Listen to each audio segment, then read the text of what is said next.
Hello दोस्तों, आप लोगों का स्वागत है इतिहास की दुनिया 99 पे। मैं किसले सर आपके लिए काफ़ी शानदार जानदार प्रश्न लेकर के आया हूँ। जीके जीएस और मैथमेटिक्स के कुछ ही प्रश्न होंगे।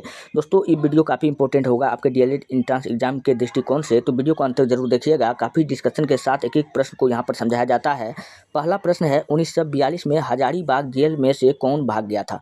कितना बार हम बताते रहते हैं कि हजारीबाग जेल तोड़ करके कौन भागा था, तो बात हो रहा है 1942 की, यानी कि भारत छोड़ो आंदोलन। इस समय क्या चल रहा था, भारत छोड़ो आंदोलन चल रहा था। और भारत छोड़ो आंदोलन जब 1942 में जब चल रहा था, तो अंग्रेजों ने क्या चलाया था, operation zero hour. Operation zero hour कौन चलाया था, अंग्रेज चलाया था। और इसके तहत कई सारे नेताओं को पकड़कर जेल में डाल दिया गया था। तो यही क्वेश्चन पूछ लिया जाता है कि किसको कहाँ पर रखा गया था। इस बार पूछा है कि जयप्रकाश नारायण को कहाँ रखा था, तो हजारीबाग जेल में रखा था, लेकिन ये जेल तोड़ करके भाग गया था। और पूछ लिया जाता है कि राजेंद्र प्रसाद को कहाँ रखा था, बता दो राजेंद्र प्रसाद को कहाँ रखा था। तो राजेंद्र प्रसाद को भैया कहाँ रख दिया गया था, बिहार के बांकीपुर जेल में रख दिया गया था। कहाँ रख दिया गया था, बिहार के बांकीपुर जेल में। अच्छा, महात्मा गांधी को कहाँ रख दिया गया था, तो महात्मा गांधी सरोजिनी नायडू।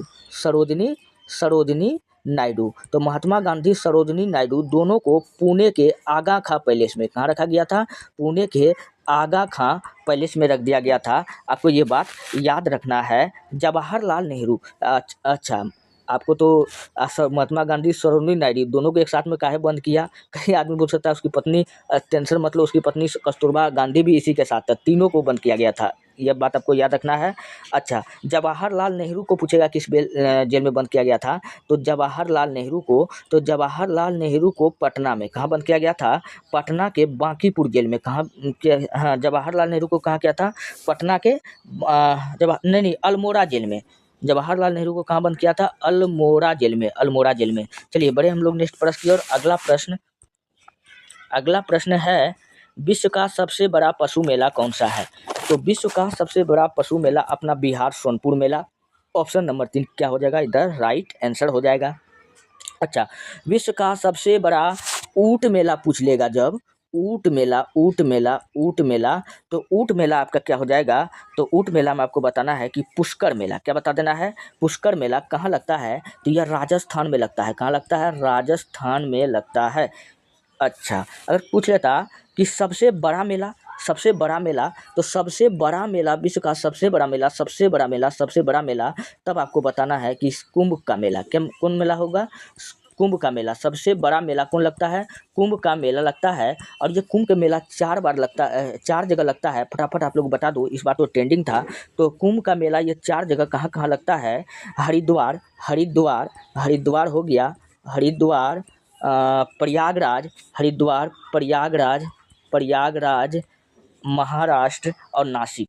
क्या, हाँ नहीं, उज्जैन और नासिक में, यही 4 जगह लगता है कुंभ का मेला। याद रखना है, प्रत्येक 4 वर्ष बाद लगता है। बढ़े हम लोग नेक्स्ट प्रश्न की ओर। अगला प्रश्न आपके सामने में है, भीमबांध अभ्यारण्य किस जिला में है। तो भीमबांध अभ्यारण्य पूछ रहा है किस जिला में है, तो भीमबांध अभ्यारण्य जो है वो कहाँ हो जाएगा, भीमबांध 31 नंबर का आंसर आपका हो जाएगा मुंगेर। क्या हो जाएगा, मुंगेर में है। ऑप्शन नंबर 3 क्या हो जाएगा, बिल्कुल राइट हो जाएगा। अच्छा, चलिए हम लोग यहाँ देखते हैं। अगर कहेगा कि वाल्मीकि टाइगर रिजर्व कहाँ है, Valmiki tiger reserve, Valmiki tiger reserve कहाँ है, तो पटना में। कहाँ है, हाँ, बिहार में है, बिहार में पश्चिम चंपारण में है। ठीक, अगर पूछ लेता भीमबांध, तो मुंगेर, ये तो बता ही दिए हैं। वाल्मीकि टाइगर रिजर्व पश्चिम चंपा, उदयपुर वन्यजीव अभ्यारण्य, उदयपुर वन्यजीव अभ्यारण्य,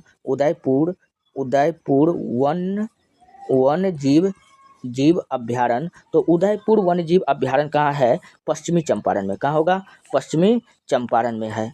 फिर आपको याद रखना है, चलिए मैं यहाँ फ्रेश से मैं आपको यहाँ पर बताता हूँ।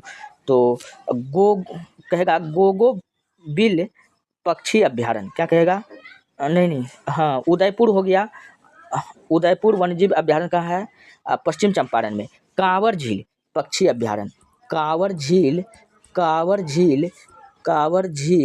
पक्षी अभ्यारण्य, जो है, कांवर झील पक्षी अभ्यारण्य, ये कहाँ है, बेगूसराय में। कहाँ है, बेगूसराय में है। फिर आपसे क्वेश्चन पूछेगा कि बुरेला पक्षी अभ्यारण्य कहाँ है? बुरेला, क्या पूछेगा? बुरेला, बुरेला, बुरेला पक्षी अभ्यारण्य, बुरेला पक्षी अभ्यारण्य। तो बुरेला पक्षी अभ्यारण्य आपका कहाँ हो जाएगा? वैशाली। कहाँ हो जाएगा? वैशाली हो जाएगा। फिर आपसे क्वेश्चन पूछेगा कि गोगीबिल, क्या कहेगा? गोगीबिल पक्षी अभ्यारण्य, गोगीबिल, गोगी गोगीबिल पक्षी अभ्यारण्य, गोगीबिल पक्षी अभ्यारण्य कहाँ पर है? तो गोगीबिल पक्षी अभ्यारण्य वैशाली में है। कहाँ है? वैशाली में है। फिर क्वेश्चन आपसे पूछा जाता है कि नागी नकटी पक्षी अभ्यारण्य कहाँ है? नागी नकटी, जिसको रामसर में घोषित किया गया है, नागी नकटी पक्षी अभ्यारण्य। तो नागी नकटी पक्षी अभ्यारण्य कहाँ है? तो नागी नकटी जमुई। क्या हो जाएगा? जमुई हो जाएगा। क्या हो जाएगा? जमुई हो जाएगा। अच्छा, नागी नकटी जमुई हो जाएगा। गौतम बुद्ध पक्षी अभ्यारण्य कहाँ हो जाएगा? गया हो जाएगा। कुशेश्वर पक्षी अभ्यारण्य, एक तो लास्ट याद कर लो, कुशेश्वर पक्षी अभ्यारण्य, कुशेश्वर पक्षी अभ्यारण्य। आप लोग कॉपी पेन लेकर के बैठो। पक्षी अभ्यारण्य, कुशेश्वर पक्षी अभ्यारण्य कहाँ हो जाएगा? दरभंगा हो जाएगा। हम लोग बढ़े नेक्स्ट प्रश्न की ओर।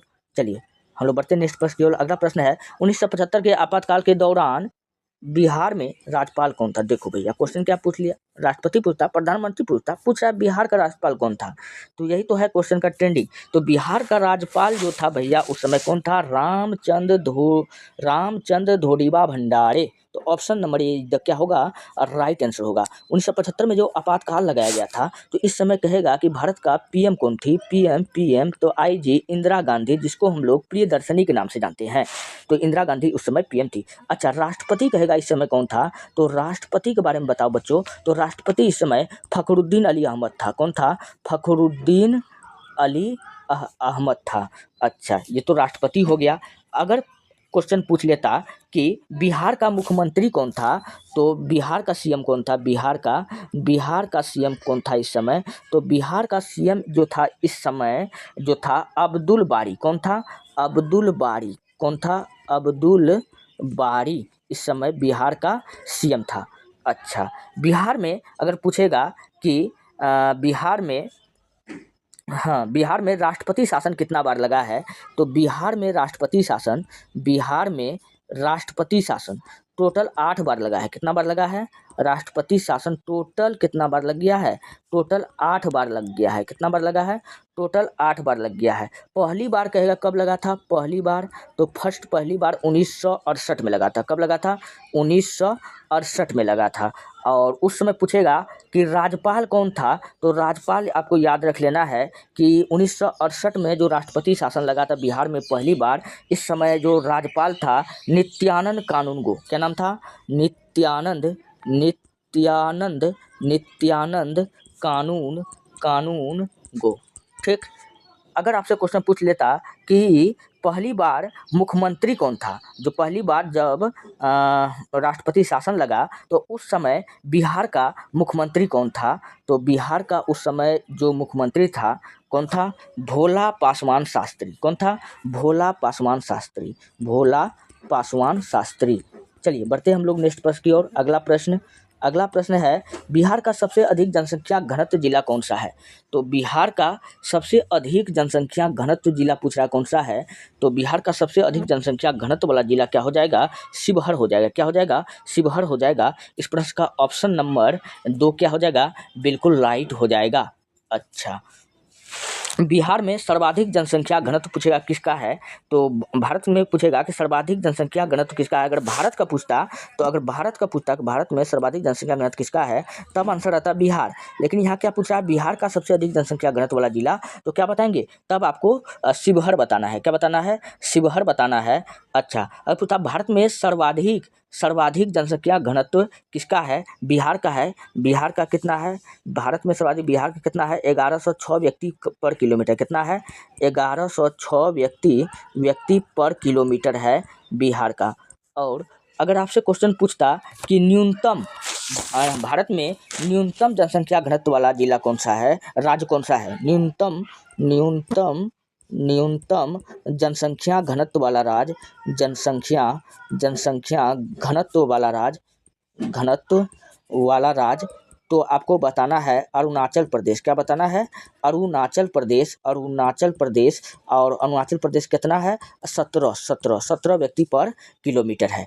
अच्छा, यही पूछ लेता कि सबसे अधिक भारत में सर्वाधिक केंद्र शासित प्रदेश सबसे अधिक क्या, हाँ, भारत में सर्वाधिक जनसंख्या घनत्व में आगे केंद्र शासित प्रदेश कौन है? तो भारत में सर्वाधिक जनसंख्या घनत्व किस केंद्र शासित प्रदेश का है? तब आपको क्या बता देना है? दिल्ली। क्या बता देना है? केंद्र शासित प्रदेश में अगर पूछेगा जनसंख्या घनत्व सबसे अधिक किसका है? केंद्र शासित प्रदेश में, केंद्र शासित प्रदेश में क्या हो जाएगा? दिल्ली हो जाएगा आपका राइट आंसर। अच्छा, केंद्र शासित प्रदेश में सबसे कम जनसंख्या घनत्व पूछेगा किसका है? तो सबसे कम जनसंख्या घनत्व केंद्र शासित प्रदेश में, तो केंद्र शासित प्रदेश में सबसे कम तो अंडमान निकोबार। केंद्र शासित प्रदेश में, केंद्र शासित प्रदेश में, केंद्र शासित प्रदेश में सबसे कम किसका है? अंडमान निकोबार। अंडमान निकोबार का है, निकोबार का है सबसे कम जनसंख्या घनत्व है। अच्छा, केंद्र शासित प्रदेश में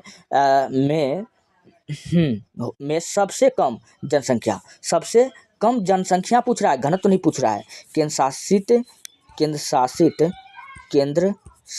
प्रदेश में, शासित प्रदेश में, केंद्र शासित प्रदेश में सबसे कम जनसंख्या, सबसे घनत्व नहीं पूछ रहा है, सबसे कम जनसंख्या पूछ रहा है, सबसे कम जनसंख्या। तो केंद्र शासित प्रदेश में सबसे कम जो जनसंख्या है वो लक्षद्वीप का है। किसका है? लक्षद्वीप का है। आपको ये बात याद रखना है। हाँ, चलिए बढ़ते हम लोग नेक्स्ट प्रश्न की ओर। अगला प्रश्न है, एक दो अंकों की संख्या 30 से कम है और अंकों का योगफल 7 है और गुणनफल उस संख्या का क्या होगा? कहता है कि भैया उस दो अंक का संख्या हमको बता दो जो 30 से कम है। तो यहाँ चारों संख्या देखो, पहले 30 से कम तो हमको दिख ही रहा है, लेकिन उनका अंकों का योगफल अगर उस दोनों संख्या को अगर जोड़ देंगे तो 7 हो जाएगा। तो ऐसा कौन सा संख्या? देखो 7 6 1 7 तो पूर रहा है, लेकिन गुणनफल करेंगे तो 30 पूर रहा है क्या? 1 गुना 6 करेंगे नहीं हो रहा है। तो 4 2 6 तो पूर रहा है, तो लेकिन गुना करेंगे तो 2 चौके 8 पूर रहा है। तो 7 तो इसमें भी नहीं पूर रहा है, इसमें नहीं पूर रहा। हाँ, इसमें 5 2 7 पूर रहा है और 5 दूना 10। हाँ, ये हो जाएगा। इनका गुणनफल पूछ रहा है। तो दो अंकों की संख्या जो 30 से कम है, तो भैया 25 तो है 30 से कम, 25 क्या हो जाएगा? यहाँ पर क्या हो जाएगा? दो अंकों की संख्या क्या हो जाएगा? 2 और 5 हो जाएगा, यानी 10 हो जाएगा। क्या हो जाएगा? 10 हो जाएगा। दो अंकों की संख्या का 30 से कम है, तो अंकों का योगफल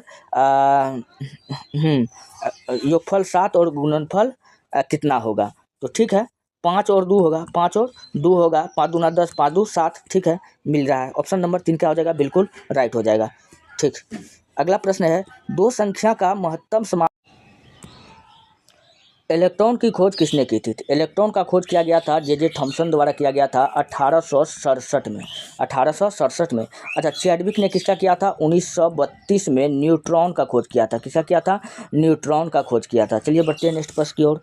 अगला प्रश्न है, जापान का परमाणु बम किसने गिराया था? यानी जापान पर परमाणु बम किसने गिराया था? तो जापान पर परमाणु बम अमेरिका ने गिराया था, और ये जापान के 2 जगह पर गिराया था, हिरोशिमा और नागासाकी। कहाँ कहाँ गिराया था? हिरोशिमा और नागासाकी पर गिराया था। जो हिरोशिमा पर गिराया गया था, हिरोशिमा पर गिराया गया था 6 अगस्त 1945 को। कब गिराया गया था? 6 अगस्त 1945 को। जस्ट इसके 3 दिन बाद 9 अगस्त 1945 को जापान के नागासाकी शहर पर भी गिराया गया था। Option number 4। बढ़ते हैं नेक्स्ट प्रश्न। अगला प्रश्न आपके सामने में है, न्यूनतम लिंगानुपात वाला राज्य कौन सा है? अब बिहार में अच्छा, न्यूनतम लिंगानुपात वाला राज्य कौन सा है? तो सबसे कम लिंगानुपात वाला राज्य कौन सा है? तो आपका राइट आंसर हो जाएगा, तो हरियाणा हो जाएगा। क्या हो जाएगा? हरियाणा हो जाएगा इस प्रश्न का बिल्कुल राइट आंसर। तो चलिए हम लोग देखते हैं, सॉल्व करते हैं। और भी बात मैं आपको बताता हूँ। बिहार में सबसे अधिक जनसंख्या घनत्व अगर पूछे तो बिहार में नहीं, चलिए लिंगानुपात पर बात करते हैं पहले हम। चलिए, भारत में अधिकतम लिंगानुपात कहेगा किसका है? तो हम भारत का बात कर रहे हैं, बिहार का भी नहीं कर रहे हैं। तो भारत में अधिकतम लिंगानुपात जो है केरल का है। किसका है? केरल का है। 1 नंबर पर केरल बैठा हुआ है। केरल में 1084 पुरुष पर 1084 पुरुष पर 1000 महिला है। कितना महिला है? 1000 महिला है। और भारत में सबसे कम लिंगानुपात किसका है? तो सबसे कम लिंगानुपात किसका हो जाएगा? हरियाणा का हो जाएगा। बोले हरियाणा लगा दिया उत्तर प्रदेश में, तो बोले दोस्तों कुछ लेकिन लग गया कुछ। सही कर लीजिएगा, ऑप्शन नंबर 3 क्या हो जाएगा? बिल्कुल राइट हो जाएगा। तो हरियाणा का है, सबसे कम किसका हो जाएगा? हरियाणा का। और हरियाणा का कितना होगा? तो हरियाणा का है 879 हाँ 879 महिला पर 1000 पुरुष। कितना है? 1000 पुरुष है। फिर उसके बाद में आपको याद रख लेना है कि केंद्र शासित प्रदेश में अगर सबसे अधिक लिंगानुपात वाला केंद्र शासित प्रदेश पूछे तो लक्षद्वीप। तो केंद्र शासित प्रदेश में सबसे अधिक लिंगानुपात किसका है? केंद्र शासित प्रदेश में तब आपको क्या बताना है? लक्षद्वीप। क्या बताना है? लक्षद्वीप बताना है। अच्छा, ये तो हुआ केंद्र शासित प्रदेश। अगर पूछेगा कि न्यूनतम लिंगानुपात केंद्र शासित प्रदेश में किसका है? तो दमनद्वीप। तो न्यूनतम लिंगानुपात कौन है? दमनद्वीप। हम लोग बढ़े नेक्स्ट प्रश्न की ओर। अगला प्रश्न आपके सामने, दमनद्वीप पे कितना है? 618 महिला पर 1000 पुरुष है। चलिए बढ़ते हैं हम लोग नेक्स्ट प्रश्न की ओर। अगला प्रश्न है, बाल गंगाधर तिलक का जन्म कब हुआ था? तो बाल गंगाधर तिलक का जन्म 23 जुलाई 1856 को हुआ था। कब हुआ था? 23 जुलाई 1856। इसका किताब का नाम याद रख लीजिएगा, गीता रहस्य नामक पुस्तक कहेगा किसका है? तो बाल गंगाधर तिलक का है। इसका पत्रिका याद रख लीजिएगा, पत्रिका में आपको याद रख लेना है मराठा। क्या रख लेना है? मराठी और केसरी। जो मराठी था, ये पूछेगा किस भाषा में छपता था? तो मराठी जो था भैया यह इंग्लिश भाषा में छपता था। किस भाषा में छपता था? इंग्लिश भाषा में। जो केसरी था यह मराठी भाषा में छपता था। उल्टा पुल्टा था, आप लोग ये बात याद रखना है। चलिए बढ़ते हैं नेक्स्ट प्रश्न की ओर। अगला प्रश्न आपके सामने में है, तृतीय बौद्ध संगीति की अध्यक्षता किसने की थी? तो अध्यक्षता पूछ रहा है किसने किया था।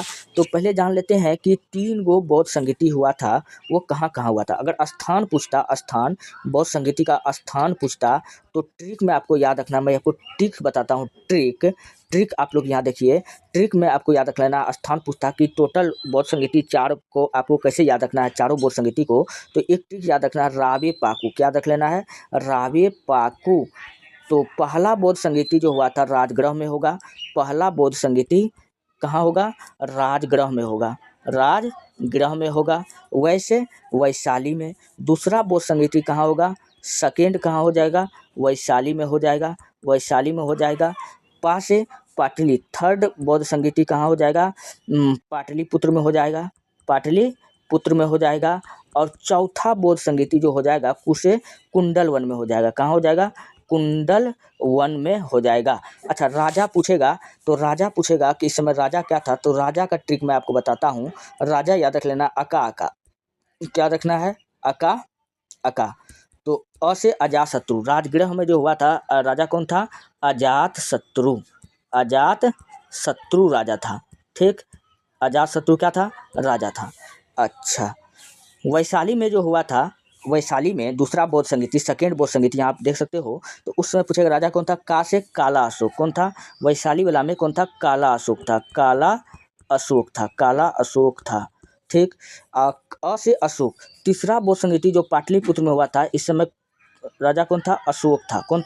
अशोक था। और चौथा जो हुआ था कुंडलवन में, इस समय राजा कौन था? कनिष्क था। कौन था? कनिष्क था। इसको दूसरा अशोक भी कहते हैं। अच्छा, लेकिन अध्यक्ष पूछ रहा है तो अध्यक्ष का भी ट्रिक है, मसा मोव। क्या याद रखना है? मसा मोव। तो पहला में था मोगलीपुत्र तिस्य। पहला बौद्ध संगीति जो राजगृह में हुआ अजातशत्रु के समय, उसका जो अध्यक्ष था कौन था? मोगलीपुत्र तिस्य। दूसरा बौद्ध संगीति जो वैशाली में हुआ काला अशोक के समय, सा से साबक मीर। तीसरा बौद्ध संगीति जो अशोक के समय में हुआ, मो से याद रख लेना है मोगलीपुत्र। क्या याद रख लेना है? मोगलीपुत्र। तो मसा मोव। तो ऑप्शन नंबर 2 क्या हो जाएगा? बिल्कुल राइट होगा। तो ऑप्शन नंबर 2 मसा मोव आपको याद रखना है। चलिए, स्थान सब जगह का ट्रिक मैंने आपको बता दिया। राष्ट्रपति पर महाभियोग प्रक्रिया किस अनुच्छेद में है? तो राष्ट्रपति पर महाभियोग की प्रक्रिया किस अनुच्छेद में है? हमको पता है कि राष्ट्रपति पर महाभियोग आर्टिकल 61 के तहत लगाया जाता है। और अनुच्छेद 52 राष्ट्रपति के पद के बारे में बताता है। किसके बारे में बताता है? पद के बारे में बताता है। अगर राज्यपाल का पद पूछे कि राज्यपाल का पद बता दो, तो राज्यपाल का पद कितना अनुच्छेद में है? 153 में है। किसमें है? 153 में है। अच्छा, राज्यसभा का पद पूछे, राज्यसभा के बारे में, राज्यसभा का उल्लेख किसमें है, किस अनुच्छेद में है? तो राज्यसभा भी आपका हो जाएगा आर्टिकल 80 में हो जाएगा। लोकसभा पूछेगा किसमें है, तो लोकसभा हो जाएगा आर्टिकल 79 में हो जाएगा। लोकसभा लोकसभा लोकसभा आपका हो जाएगा आर्टिकल 79 में हो जाएगा। चलिए, ये रहा आज के प्रश्न। अगर आपको वीडियो अच्छा लगता है, हेल्पफुल लगता है, तब आप हमारे चैनल को सब्सक्राइब कीजिए और वीडियो को लाइक कीजिए, जितना हो सके अपने दोस्तों में शेयर कीजिए। मिलते हैं नेक्स्ट वीडियो में, धन्यवाद। और रोज क्लास का PDF आपका टेलीग्राम चैनल ITIHASKI दुनिया 99 पर अपलोड हो जाता है, वहाँ से आप ले सकते हैं। AGOG लो जी, देखो जी, काफ़ी इम्पोर्टेंट है प्रश्न जी। ना ही नंबर 2 कोई सारा प्रश्न है नंबर 1 DLED एग्ज़ाम के लिए, तो इसलिए मैं आपको आज काफ़ी इम्पोर्टेंट प्रश्न आपके लिए लेकर के आया हूं। तो चलिए, पहला प्रश्न है, आधुनिक कंप्यूटर की खोज सर्वप्रथम किस वर्ष किया गया था? तो आधुनिक कंप्यूटर का खोज 1946 में किया गया था। कब किया गया था?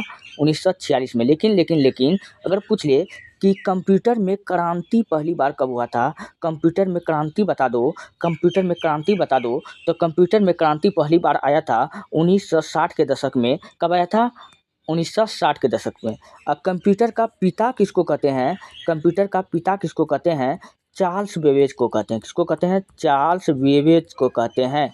चार्ल्स बेबेज को कहते हैं। अच्छा, कंप्यूटर को हिंदी में क्या कहते हैं? कंप्यूटर को बताओ हिंदी में, बच्चों बताओ क्या कहते हैं? तो हम लोग संगणक कहते हैं। क्या कहते हैं? हिंदी में कंप्यूटर को हम लोग क्या कहते हैं? संगणक कहते हैं। आपको ये बात याद रख लेना है। चलिए, यहाँ तक आप स्क्रीनशॉट ले लीजिए। चलिए, और मैं आपको बताता हूँ, आधुनिक कंप्यूटर का जनक पूछे कि आधुनिक कंप्यूटर का जनक किसे कहते हैं, तो अब मैं आपको बताता हूँ आधुनिक कंप्यूटर का जनक। आधुनिक कंप्यूटर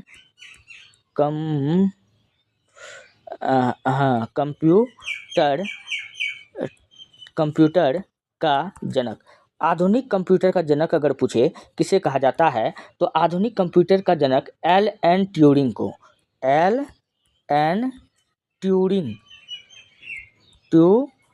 को आधुनिक कंप्यूटर का जनक कहा जाता है। ठीक है। अगर क्वेश्चन आपसे पूछ लेता, भारत का प्रथम कंप्यूटर बताओ, भारत का प्रथम कंप्यूटर बता दो, भारत का प्रथम कंप्यूटर का नाम क्या था? प्रथम कंप्यूटर का नाम क्या था? तो भारत का प्रथम कंप्यूटर का नाम था सिद्धार्थ। क्या नाम था? सिद्धार्थ नाम था भैया। क्या नाम था? सिद्धार्थ था। अच्छा, भारत का प्रथम सुपर कंप्यूटर कौन था? भारत का प्रथम सुपर कंप्यूटर में कौन सा कंप्यूटर था? प्रथम 8000। क्या था? इसका नाम ही था प्रथम 8000 इसका नाम ही था प्रथम 8000। अच्छा, वर्ल्ड में पूछेगा वर्तमान में सबसे तेज कंप्यूटर कौन सा कंप्यूटर है? तो क्या बताना है कि सबसे तेज कंप्यूटर जो है सुपर फ्रंटियर कंप्यूटर है, जो कहाँ का है? अमेरिका का है। अगर आपको इतना जानकारी मिल रहा है, मुफ्त में मिल रहा है दोस्तों, मैं एक भी रुपया नहीं लेता हूँ, लेकिन फिर भी दोस्तों जहाँ से होता है मैं आप लोगों के लिए काफ़ी मेहनत करता हूँ। प्लीज़ सपोर्ट का ज़रूरत है। मैं आपको मुफ्त में पढ़ाता हूँ। अगर आपको वीडियो अच्छा लगता है, हेल्पफुल लगता है, तब आप हमारे चैनल को सब्सक्राइब कीजिए और वीडियो को लाइक कीजिए। हाँ, रोज क्लास का PDF आपको ITIHAS इतिहास की दुनिया 99 पर अपलोड हो जाता है। आप वहाँ से PDF ले सकते हैं। चलिए, हम लोग बढ़ते हैं नेक्स्ट प्रश्न की ओर। अगला प्रश्न है, आर्थिक समृद्धि में शामिल किया जा सकता है। तो आर्थिक समृद्धि में शामिल किसको किया जाता है? तो आर्थिक समृद्धि में राष्ट्रीय आय को शामिल किया जाता है। बिल्कुल सही बात है। हाँ, सकल घरेलू उत्पाद जिसको हम लोग GDP कहते हैं। क्या कहते हैं? GDP कहते हैं, ग्रोस डोमेस्टिक प्रोडक्ट। तो बिल्कुल इसको भी शामिल किया जाता है। पूंजी स्तर में सुधार, हाँ बिल्कुल सही हो जाएगा। तो यानी कि प्रति व्यक्ति आय परिवर्तन, यानी कि केवल 1, 2 तथा 3, 1, 2 3 पूंजी स्तर में सुधार, ये नहीं होगा।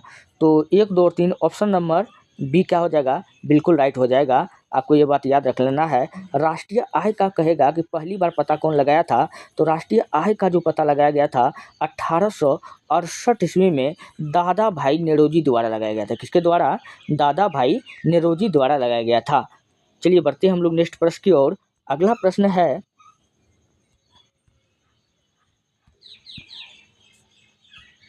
अगला प्रश्न है, कौन सी पंचवर्षीय योजना मानव संसाधन के विकास पर केंद्रित थी? कौन सी पंचवर्षीय योजना मानव संसाधन के विकास पर केंद्रित थी? तो जो 8वीं पंचवर्षीय योजना थी, ये मानव के विकास पर केंद्रित था। तो 8वां पंचवर्षीय योजना का डेट कब से कब तक था? तो 8वां पंचवर्षीय योजना जो चला था 1992 से 1997। कब तक? 1992 से 1997 तक 8वां पंचवर्षीय योजना चला था। कितना? 8वां पंचवर्षीय योजना चला था। और 10वां पंचवर्षीय योजना में याद रखना कि प्रति व्यक्ति आय दोगुना हो गया था। क्वेश्चन पूछा जाएगा कि किस योजना में प्रति व्यक्ति आय दोगुना हो गया था, तो क्या बताना है? 10वीं पंचवर्षीय योजना। अच्छा, 5वीं पंचवर्षीय योजना। 5वीं पंचवर्षीय योजना से याद रखना, प्रधानमंत्री इंदिरा गांधी ने गरीबी हटाओ का नारा किस योजना में दिया था? 5वीं पंचवर्षीय योजना में। गरीबी हटाओ का नारा कहेगा किस योजना में दिया गया था? 5वीं पंचवर्षीय योजना में। आपको इतना बात याद रखना है। अगर यहाँ तक अगर आपको बात समझ में आ रहा है तो हम लोग बढ़े नेक्स्ट प्रश्न की ओर। चलिए नेक्स्ट प्रश्न है, अगला प्रश्न आपके सामने में है, भारत में सीमांत कृषि भूमि जोत का आकार है। भारत में सीमांत कृषि भूमि जोत का क्या आकार है? तो चलिए हम लोग जानते हैं कि भारत में सीमांत कृषि जोत का क्या आकार है। तो सीमांत जोत एक होता है सीमांत जोत। क्या होता है? सीमांत जोत। सीमांत जोत। सीमांत जोत किसको कहते हैं? सीमांत जोत हम लोग उसको कहते हैं, सीमांत जोत 1 हेक्टेयर से कम भूमि को जब हम जोतते हैं। क्या?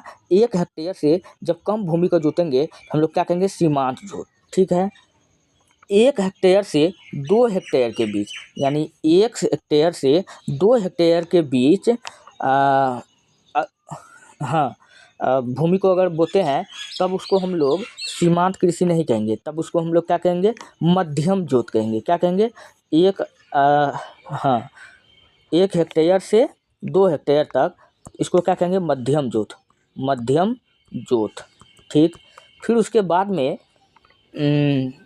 2 हेक्टेयर से 10 हेक्टेयर तक, 2 हेक्टेयर से 10 हेक्टेयर तक, 2 हेक्टेयर से 10 हेक्टेयर तक के जोत को हम लोग क्या कहते हैं? बड़ी जोत। क्या कहते हैं? क्या कहते हैं? हाँ नहीं, मध्यम जोत। क्या कहते हैं? मध्यम जोत। मध्यम जोत। और 10 हेक्टेयर से अधिक जोत को 10 हेक्टेयर से अधिक जोत को 10 हेक्टेयर से अधिक जोत को हम लोग क्या कहते हैं?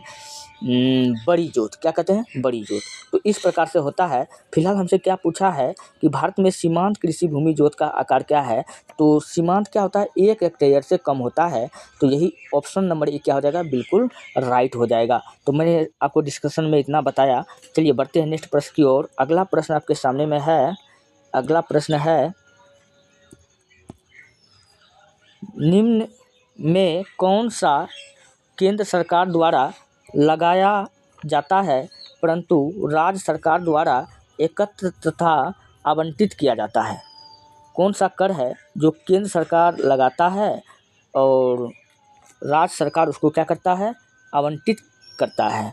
तो इस प्रश्न का राइट आंसर क्या हो जाएगा? ऑप्शन नंबर ए, स्टंप कर। क्या हो जाएगा? हाँ, इसको कौन लगाता है? केंद्र सरकार लगाता है। कौन लगाता है? केंद्र सरकार लगाता है। लेकिन पैसा वसूली करता है कौन? राज्य सरकार करता है। पैसा वसूली कौन करता है? राज्य सरकार करता है। चलिए बढ़ते हैं हम लोग नेक्स्ट प्रश्न की ओर। अगला प्रश्न है, निम्न में कौन सा एक राजकोषीय नीति का उपकरण नहीं है? तो राजकोषीय नीति का उपकरण कौन नहीं है? तो राजकोषीय नीति क्या होता है? चलिए मैं आपको राजकोषीय नीति समझाता हूँ। जितना इनकम मतलब जितना आप कमा रहे हैं, जितना इनकम उतने खर्च, उतने रुपया अगर क्या हो जाए, उतना जितना आप कमा रहे हैं उतना ही खर्च हो जाए तो उसको हम लोग क्या कहेंगे? राजकोषीय घाटा कहेंगे। क्या कहेंगे? घाटा कहेंगे। अर्थात कहेंगे हम कुल व्यय में कुल आय को घटाने पर हमको प्राप्त होगा। इसमें ब्याज को शामिल नहीं किया जाता है। किसको शामिल नहीं किया जाता है? ब्याज को शामिल नहीं किया जाता है। बाद बाकी सार्वजनिक व्यय ये सब शामिल किया जाता है। तो ऑप्शन नंबर सी क्या हो जाएगा? बिल्कुल राइट हो जाएगा। अच्छा, राजकोषीय घाटा नीति कौन लगाता है? तो आपको याद रखना है, वित्त मंत्रालय द्वारा लगाया जाता है। किसके द्वारा लगाया जाता है? वित्त मंत्रालय द्वारा लगाया जाता है। वर्तमान में हमारा वित्त मंत्री कौन है? निर्मला सीतारमण। चलिए बढ़ते हैं नेक्स्ट प्रश्न की ओर। अगला प्रश्न आपके सामने में है, हाल ही में 5 नए देश ब्रिक्स समूह में शामिल हुए हैं, निम्न में से कौन सा देश शामिल नहीं हुआ है? तो कौन सा देश ब्रिक्स में शामिल नहीं हुआ है?